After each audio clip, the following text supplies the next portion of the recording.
data FIFA sem jogos do Fluminense, mas com muitas informações da Central. Tem informação exclusiva, apuração nossa sobre reforço do Fluminense. Também o André falando em coletiva lá na seleção sobre a saída do Fluminense. Fluminense é destaque em estudo internacional. São Paulo vai tomar medidas sobre o jogo, né, da derrota para o Fluminense no Maracanã, entendendo que tem direito de pedir a impugnação da partida e outras informações. Deixe o seu like, ative as notificações. Vou começar com as informações. Comenta aí da onde que está assistindo a Central, que a gente vai mandar um abraço para você. E se você não é inscrito ainda no canal, inscreva-se, venha fazer parte da família Central Fluminense.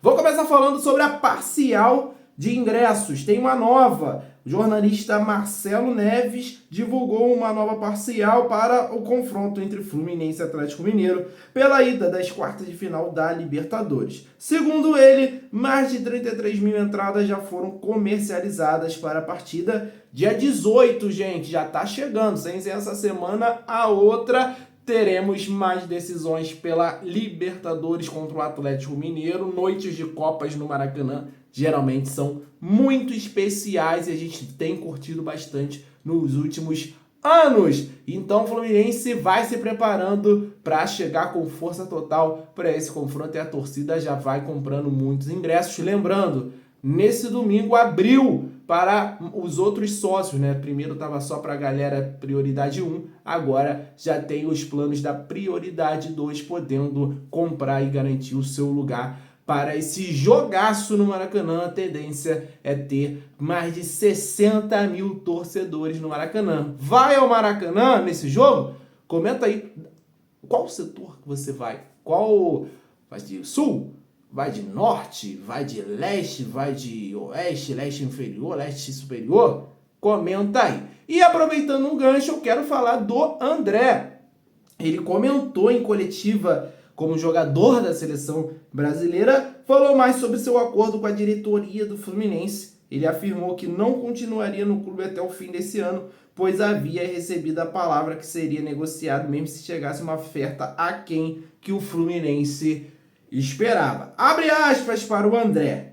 Minha relação com o Fluminense sempre foi muito clara sobre a minha parte da diretoria. Fizemos acordos, tínhamos palavras. No ano passado tínhamos acordo de eu ficar e esse ano o acordo era para eu sair, independentemente da proposta que chegasse. Óbvio que eu estava pensando, chegando nos últimos dias de janela, porém a diretoria do Fluminense sempre foi muito clara comigo. Meus empresários sempre tentavam me deixar tranquilo. Acabou no final que deu tudo certo e ficou bom para todo mundo. Essa foi as palavras do André e muita gente está chateada com o Mário Bittencourt, né? Porque o Mário fez acordo com os jogadores, né? Os jogadores que queriam sair, queriam ser negociados. Caso do Nino, caso do John Arias, que tá, né, tendo um atrito aí entre ele e o clube. O André também, o Fluminense recusou uma proposta do Liverpool para o André ficar até o final da temporada e vencer a Libertadores. E o André já falou que não se arrepende disso, que nada vai apagar os dias que ele viveu, né, como campeão da América, jogando Mundial, campeão da Recopa com a camisa do Fluminense, se tornando ídolo. Então, e no caso do André, era bem claro que o clube também queria vender, era uma necessidade do clube. E vamos combinar, o valor ficou bom, né? Pela idade do André, pela posição do André, né? É uma posição que não é tão valorizada assim, apesar do mercado estar bem inflacionado.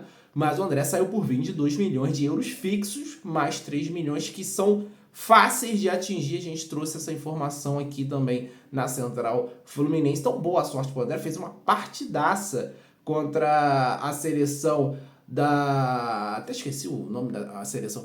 A seleção do Equador. Deu um branco aqui, o último jogo da seleção. A seleção ganhou no Couto Pereira, 1-0, gol do Rodrigo, a seleção do Equador. O André jogou demais essa partida, muito elogiado pela imprensa brasileira, mas esse é o normal do André, a gente já sabia dessa capacidade, desse potencial dele. Então, boa sorte para o André na seleção brasileira, deverá ser o sucessor aí do Casemiro. Acho que tá bem claro que o André tem que ser esse cara, porque ele tem muita qualidade e eu não tenho dúvidas que ele não vai ficar muito tempo no Wolverhampton, não. Ele vai jogar essa temporada da Premier League, quem sabe na outra já estará sendo ventilado em clubes de uma prateleira acima do Wolverhampton. E para fechar o primeiro bloco aqui, tem mais informação e essa aqui é a apuração da Central neste domingo, porque a tendência é que o Gabriel Fuentes, lateral esquerdo, último reforço aí do Fluminense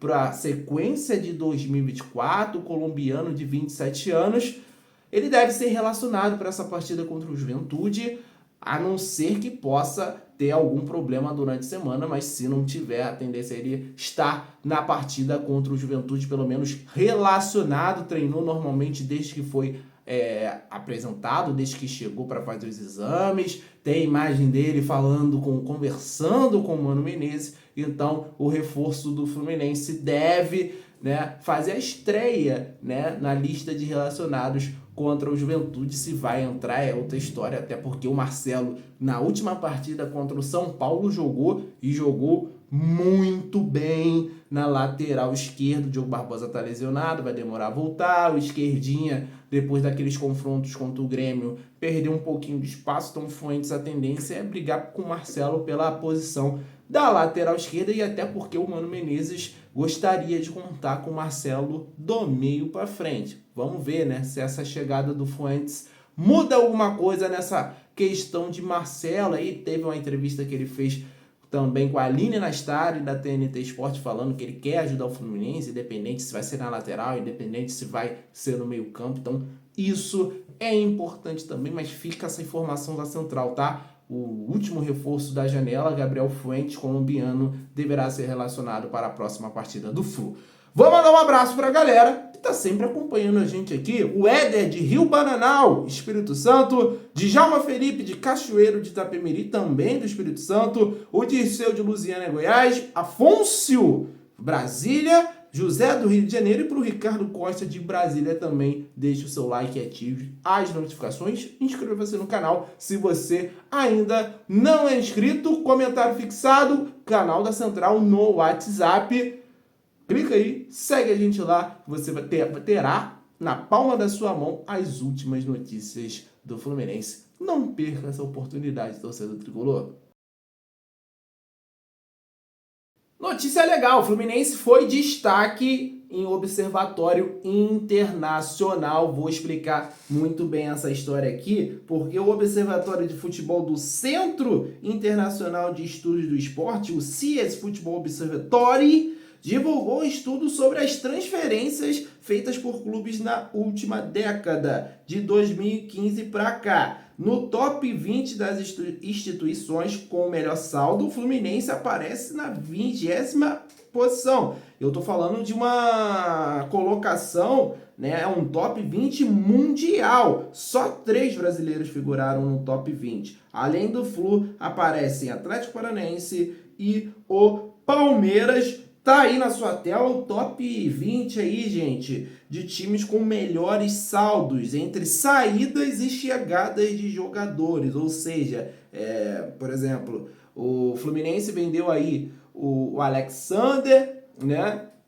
por 54 milhões, mas comprou, né, o Serna, o Ignacio, e você vai subtrair essa conta aí para você ter o saldo, só dando esse exemplo. Aí tem o Benfica na liderança, né, os clubes portugueses sempre fazendo esse trabalho de comprar barato aqui no mercado sul-americano ou um mercado menor e depois revender alto. O Ajax também, clube revendedor, o Salzburg, o Lille, o Sporting de Portugal, o Mônaco, o Porto, o Braga, ó, os times portugueses aí, ó. Dinamo Zagreb, PSV, AZ Alkmaar, também tem a galera da Holanda que é muito revendedora, o Nordsjælland, lá da Dinamarca, o Genk, a Udinese, a Atalanta, o Atlético Paranaense, o Lyon, o Palmeiras, o Shakhtar e o Fluminense, completando esse top 20 aí.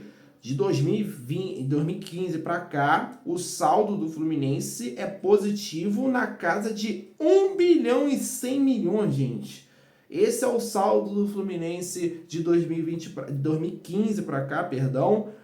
É nessa diferença de chegadas, de contratações e vendas. Então, o Fluminense, a gente pode dizer que lucrou aí 1 bilhão e 100 milhões de 2015 para cá. É um número muito aceitável. O Mário Bittencourt, né, ele entre aspas, comemorou esse marco nas redes sociais, né? Ele levou fé, gostou de ver, de saber desse levantamento, e claro, a Fluminense da gestão dele é algo positivo e o presidente faz parte, né? Desde 2020 aí, dirigindo o Fluminense. Em 2015 ele era diretor de futebol do clube. Então fica aí essa informação desse observatório internacional, muito interessante esse levantamento. O Fluminense está com um saldo muito positivo de 2015 para cá. Claro, a gente tem que combinar que teve muitos erros de contratação, muitos acertos também, e aí fica a critério individual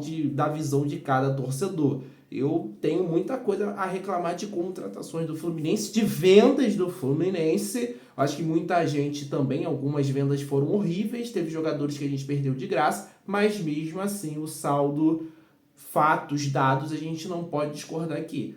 Esse levantamento traz que o Fluminense tem esse saldo aí de 1 bilhão e 100 milhões, tá certo? A última informação é que o São Paulo, o corpo jurídico do São Paulo, vai pedir a anulação do jogo contra o Fluminense no último dia 1º, que terminou 2-0 para o Flu. Mas dentro do clube do Morumbi, a sensação é que dificilmente o STJD acatará a reivindicação. A reportagem do GE explica que o próprio Código de Justiça Desportiva, no contexto mais amplo, dificulta decisões do tipo para preservar a integridade do torneio. Ainda assim, a diretoria do São Paulo acredita que a tentativa de anulação da partida via STJD é importante para marcar posição.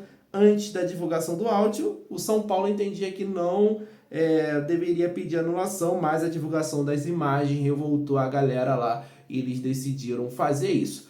Eu já expliquei, já tinha explicado isso, o Gabriel Amaral trouxe a informação, o Capone até falou aqui em vídeo anterior, que dificilmente vai conseguir porque tem que pedir anulação da partida até 48 horas e tem esse código aí, né, esse artigo mais amplo que realmente dificulta esse tipo de questão, porque acaba abrindo precedente. Já reclamam muito de arbitragem toda a rodada. Imagina toda a rodada pedir anulação de jogo, quem se sente prejudicado. Eu acho difícil de acontecer essa anulação, para você ficar tranquilo, torcedor tricolor nesse sentido, mas o São Paulo vai dar uma satisfação para a torcida. Eu acho que é mais, né, chamar a atenção da mídia e, né, dar um parecer ao seu torcedor do que qualquer outra coisa. Acho muito difícil de mudar, mas a gente vai acompanhar, vai observar esses próximos passos aí do São Paulo pedindo anulação e, claro, saindo qualquer informação, traremos aqui na Central Fluminense. Muito obrigado a você que acompanhou esse vídeo até o final. Deixe seu like, inscreva-se no canal. Um abraço, saudações tricolores e até a próxima.